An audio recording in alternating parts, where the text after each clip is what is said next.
Hello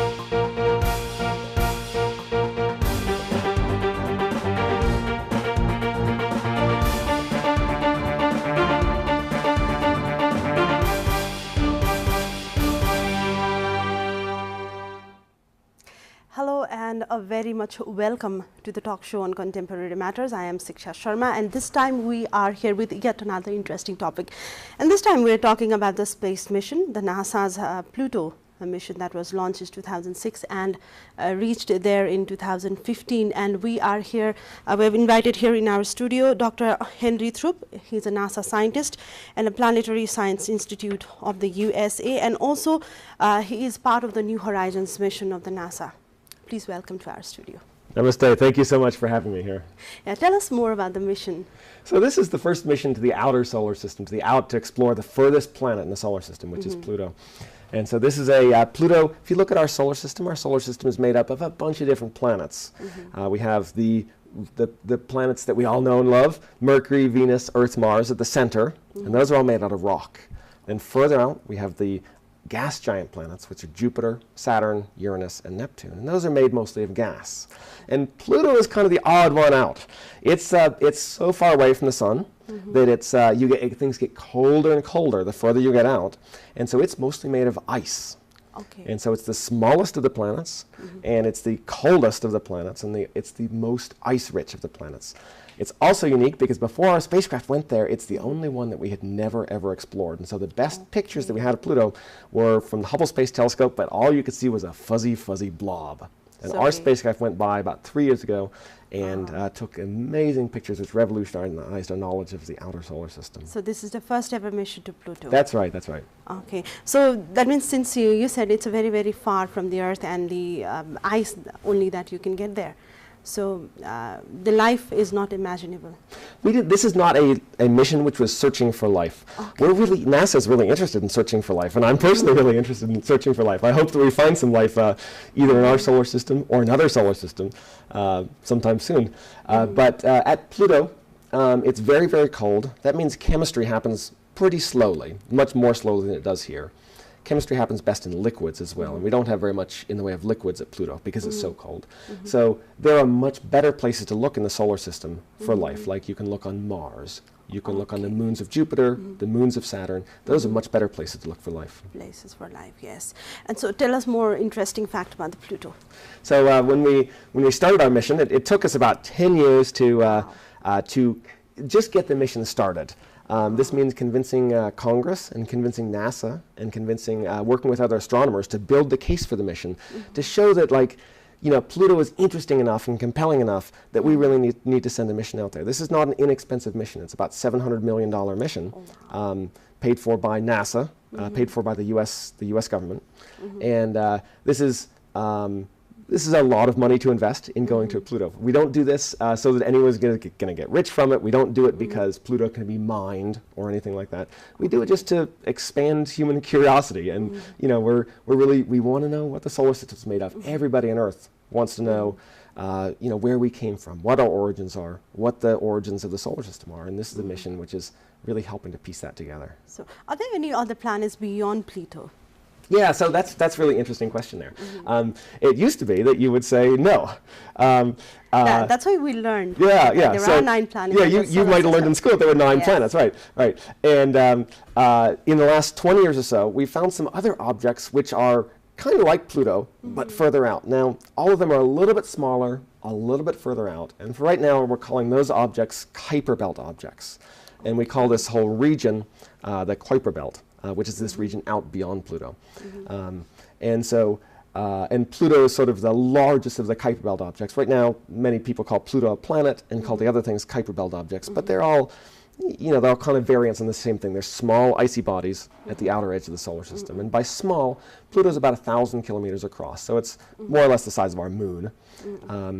Smallest planet in the solar system, and so it's much smaller than the Earth, which is about 6,000 kilometers across. Okay, so are there any kind of like interdependency between the planets? The synergies between the planets, even you say like the Earth, Mars, anything like Pluto. Yeah. Are there any interdependency between these planets? Well, the whole solar system, if you look at how the solar system was formed, It's all kind of works like clockwork. You know, we had a big cloud of gas and dust about 4.5 billion years ago, which formed the sun and then formed the planets from this big cloud of dust.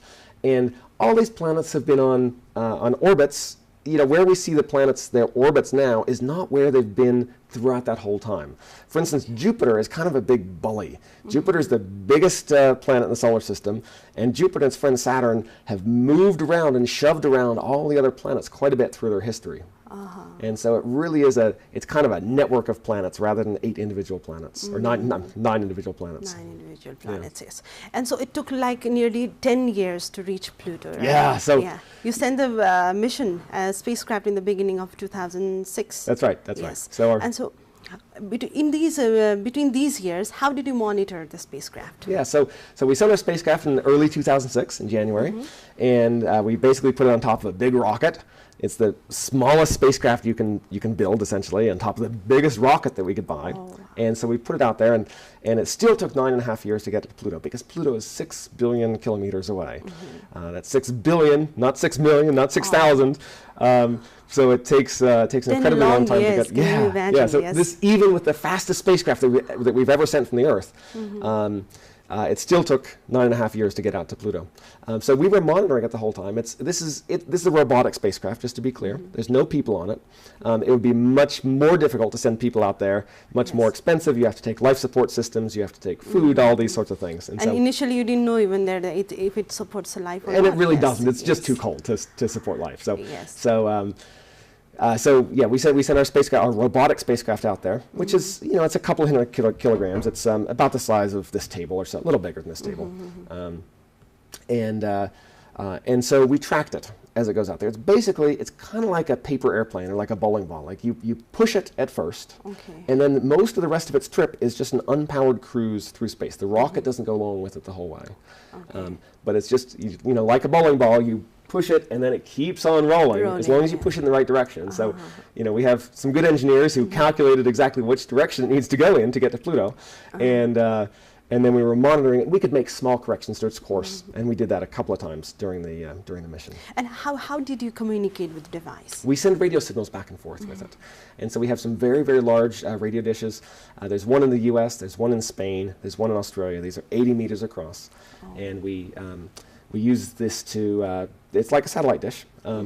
And it sends, you know, it's just that your satellite, instead of being thousands of kilometers away or hundreds, is billions of kilometers away. So you have to have a much, much bigger dish with much more power than a normal satellite would have.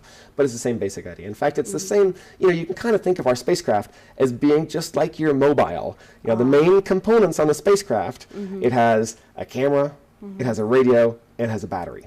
Everything that it needs to. And so it's just like your mobile, you know, you click a friend, and you know, and then you send it to them over the radio. That's exactly what our spacecraft is doing. We click a pic, and then we hit send, and it gets beamed back to us here. So since it's very, very, very far away from the Earth, like say billions and billions of miles away, so how long did it take to capture and send the pictures back to Earth? Yeah, so they get sent, these pictures, so it took us 9 years to get out there, and then it takes 4 hours for the light travel time. It's the same as the radio travel time. Radio waves go at the speed of light. Same time. Yeah, and it only takes 4 hours for the signal to get back. It takes 9 hours for the spacecraft to get there, 4 hours for the signal to get back. However, we had a lot of pictures. We took, you know, several thousand pictures out of Pluto. And so it's just like if you're hitting send on your mobile and you know, if you want to send 2,000 pictures back, you're going to be like, and you have like 1 bar of signal, you know, it might take you a long time to hit send. And so it actually took us about a year to transmit all these images back to the Earth. Yes. And so how do you monitor, you know, like these pictures I should take? Does the device does it by itself, or you guys really hear? Yeah, so we may perhaps in the future, spacecraft will be able to have more autonomy, more AI on it in order to do that sort of thing. But with this one, we programmed it ahead of time and gave it an exact list of pictures to take. We said, you know, take 3 pictures going in a strip like this, and then take a panoramic photo going across the whole thing, then take a color image, which is on this side, like this, and so forth. And so we sent up the exact commands to the spacecraft to have it execute. Okay. So now the New Horizon mission has come out of hibernation mode, like I heard. Yeah. Yes. Yes. Okay. So here's the backstory here. So we went to Pluto, and we got some amazing science at Pluto. We found that Pluto was just wildly different than what we expected. It's a fresher surface, it's a newer surface and younger, and has much more activity on it than we thought it would have there. We thought it'd be kind of old and cold out there. It turned out to be much more younger and active. So let me interrupt. What about day and light? Yeah. So Pluto takes Does it have? Yeah, Pluto spins around. You know, we spin around every 24 hours. Pluto spins around about every 7 days, 6.5 days. Oh, and so its daytime is about a week long on the Earth. Very But get this, its year, it takes us 1 year to go around the sun. On Pluto, it God. takes 248 years to go around the sun. Oh my God. And that means that some of the like one of the poles of Pluto is completely in the dark, and we didn't even, because we're in the wrong season to observe it. So we knew this when we went there, but it's completely in the dark, and so we couldn't even see all of the planet. We got some great images of the part which is in the summer basically, but the part of the planet which was in the winter is just invisible to a spacecraft now because there's no light from the sun hitting it. Okay. Let's get back to the hibernation. Okay, so Pluto's not the edge of the solar system. I mentioned that there were these Kuiper belt objects which are out beyond Pluto, and what I mean by beyond is maybe another 10, 20, 30% further. And so we have this great spacecraft, and the spacecraft is still working well. It didn't stop at Pluto, and that's because we would love to land on Pluto, we would love to orbit Pluto, but the spacecraft is actually going too fast, and it's very hard to slow something down in space because you don't have anything to push against, and we didn't have enough fuel to just stop it. Pluto doesn't have enough gravity to capture it. We knew this, and so this was designed to be a flyby mission. So our spacecraft is going past Pluto, and we thought, well, what can we do with this spacecraft? Let's see if there's any Kuiper belt objects which are on our path. And so we did a very intense search for Kuiper belt objects, these small icy bodies, which are like Pluto but even smaller, using the Hubble Space Telescope. And we actually found a couple of them. And we have retargeted our spacecraft so that we're going to go past one of them. And we're going to go past it on January 1st, 2019. So coming up in about 6 months or so. Yeah. And so that's really exciting. It lets us, what's really interesting about astronomy is not just studying one planet, but studying all the planets and seeing how they compare. And so we want to look at this Kuiper belt object and see, is it the same as Pluto? Or is it different than Pluto? And how does it all fit into the picture? Okay. So after having learned so much about Pluto, what does NASA plans to do further with? So there's a lot of different places to visit in the solar system. We probably won't have another mission to Pluto soon, but NASA has a lot of other missions, NASA and other space agencies too. The Indian Space Agency, the Japanese Space Agency, the European Space Agency, and hopefully in the future the Nepalese Space Agency will start doing this satellite. too. Yeah. Yes, there's very interesting work on possibly building a Nepalese satellite. So we have lots of missions that are lined up. There's one called InSight, which is headed toward Mars. And the InSight mission is, we'll actually study what are called Mars quakes. Here we know about the devastating effects of earthquakes on the Earth in Nepal. And we want to understand how earthquakes work. We want to understand how earthquakes work throughout the solar system. Okay. And so this is essentially earthquake-like thing happen in other planets. Yeah, it's really interesting that Mars may well have not earthquakes but Mars quakes as well. Yes. And so by studying how earthquakes work on Mars, we can understand how earthquakes work and how the core of the Earth or the core of Mars works on other planets as well. Yeah, okay. So tell us about your visit this time in Nepal. Okay, yeah. So I've come to Nepal for just a short visit. I wish I could stay longer. It's 3 days that I've been here in Kathmandu, and I've been giving a couple of seminars across the city here. I gave one at the American Center, which is the library inside the U.S. Embassy. There's many students who regularly visit this library. It's a well-stocked library. Anybody can go in there, and they have a lot of science books there. They have a lot of books, especially at the secondary level, for students to come in and study. And so I met with about 50 or so students. We talked about astrobiology, which is the search for life in the universe. And those are really some great students. They were super motivated, super smart, tons of questions. and it was really exciting to talk with them. Okay, And that then, was very interactive. yeah. Yes. Yesterday I went to Southwestern State College, and I talked with about 350 students there, secondary and at the university level. And again, I just couldn't stop the questions because there's so much curiosity in Nepal. There's so much interest in What were astronomy. the common questions that the students were asking? Oh, they go, everywhere across the board. Some people are interested in the details of how you construct a spacecraft, and what's it made of? How does it get out there? How do you actually, what sort of fuel do you use? Other people are interested in the questions of life, like where should we look for life in the universe? Why not look for life at Pluto? Other people are interested in comparing our solar system to other solar systems, like. So there's so much curiosity, and I love seeing that, and that's why I'm doing what I'm doing, is doing astronomy, is because we all have these questions, and I think it's really neat that hundreds of years ago we could look up at the sky, and we could see dots move across the sky, but we didn't really know what they were. We didn't know. You could just imagine it. Yeah. Yes. Like what's Saturn made of? What's Jupiter made of? And they were just dots, and now through telescopes, through spacecraft, which are accessible to so many people. Anybody in the world can download essentially all of NASA's data, and view it and process it themselves. And there's inexpensive telescopes available, and anybody can look at these and participate in exploration of the universe. Yes, very interesting one. So how do you develop the idea of getting involved in those sort of things? So I've always been interested. When I grew up, I didn't have a telescope. I wasn't that interested in astronomy then.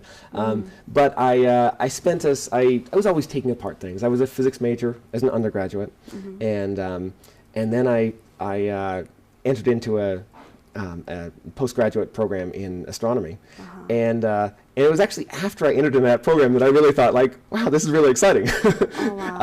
When I first got to do research and be involved, I was looking. My first research project, was involved in Saturn's rings, and so I was looking for just what are the origin of Saturn's rings, where do they come from, why are they this way, what caused them to be this color, which is a little bit yellowish, what caused them to change over time, and so my advisor at the University of Colorado just gave me a bunch of data, gave me these sets, and said, go at it, be creative, study this stuff, and come back and tell me what's going on with Saturn's rings. And so it's very different doing research than taking classes. You need a lot of background from doing from classes, but then research is very much kind of open-ended and free form, and that's I really have enjoyed that. Yes, it's and very interesting. I think that is really what motivates so many people, is getting to define a problem and explore areas that are interesting and curious to them. Every now and then you will get new information and new findings on it. Yeah. So what other institutions are you associated with besides NASA? Yeah. So the institution which I work for in the U.S. is called PSI, the Planetary Science Institute, and PSI. Is given money by NASA through grants to do research and operate spacecraft and things like that. There's another group, the group that built our spacecraft is called SWRI, the Southwest Research Institute. And both these are non-profit groups which are funded by NASA to do just basic research of the solar system. So, do you happen to visit any of the institutes that are working with the space here in Nepal? I haven't yet. No, I know there's an astrophysics program at TU, which is I met a bunch of the students from TU yesterday, and that's really exciting to see what's happening there. And Nepal does have some history of astronomy too. There's a colleague of mine he's a Nepalese guy, young guy, Lujendra Ojha. And he is one of the leading experts in the world on looking for water on Mars. And so water on Mars is really, really a hot topic. He's from Doti in the West, and as a graduate student at the University of Arizona, he was just looking through data to see what he could tell about the essentially the colors, the spectrum of Mars, and what he found is evidence that there's been water very recently on the surface of Mars, and that might have something to do with there being little tiny pockets of life. Most of Mars is pretty dry and maybe doesn't support life, but it could be that there's little pockets of life on Mars in these regions which are wet. So it's never find out any life on any of the planets. No, till we keep now. looking for life, and we've never found Not any any. organism, Nope, not any nope. bacteria, not any. That's right. That's right. We have Okay. we've looked for life on the moon. We haven't found it, except for life that we brought there, like on the, on the Apollo mission, like the people, for instance. Okay. We've never found any life on comets. We've never found any life on, on Mars.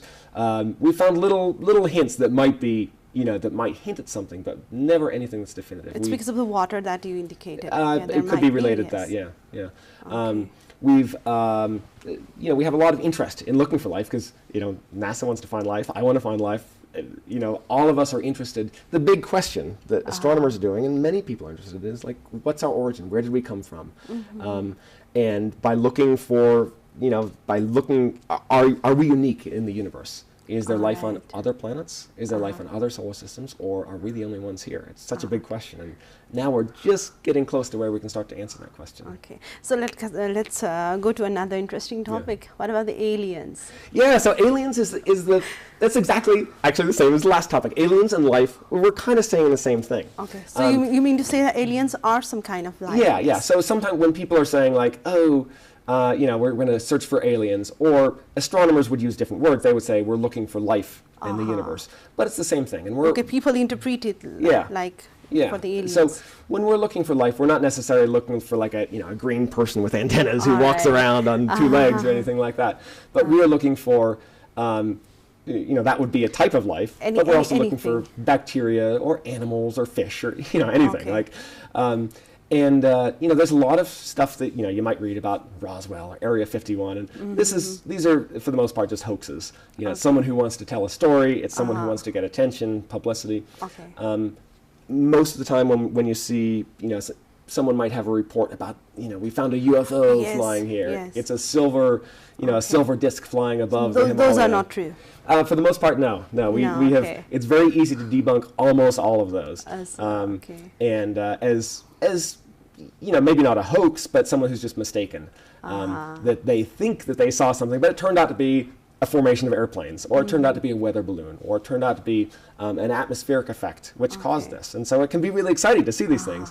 But scientifically, as much as we try, because we would love to follow up on those and find and prove that there's a life, So it's basically the presumption or the assumption that we have made up on our minds, seeing the pictures during the 80s about the science fi pictures. It's basically about that, the origination of same. Yeah, sometimes people get just a little carried away with those pictures. Maybe it's like that. But you are constantly in search of the astronomers. So we are constant. There are many programs at NASA. NASA spends hundreds of millions of dollars a year, as does the European Space Agency and other space agencies.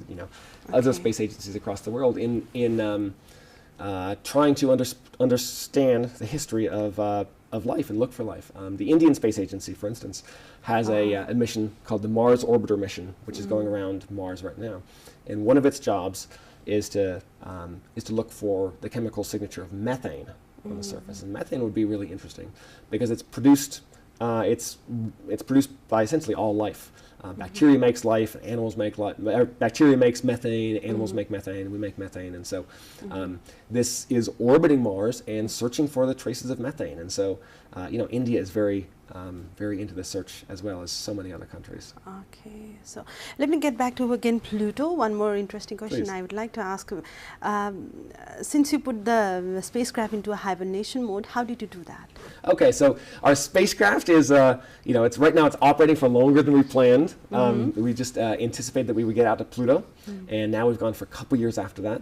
And our spacecraft is not observing all the time because there's not, space is kind of empty, unless you're next to a planet or unless you're looking for really tiny things like dust particles. There's not much to look at most of the time.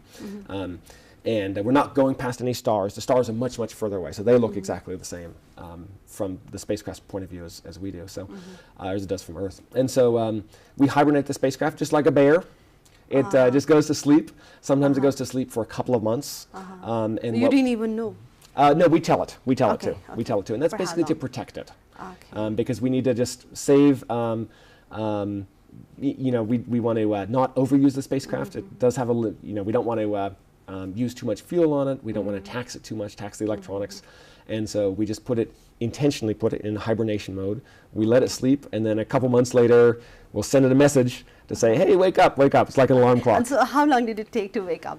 It's pretty quick. I mean, we send a signal to it, and then it, it's like rebooting your computer. Like you might turn your computer off, close the lid on your laptop, something like that, and then when you open the lid, it comes back from hibernation. Maybe it takes, 10 minutes to start up, something like that. Right. Very, very interesting. Yeah. Yes.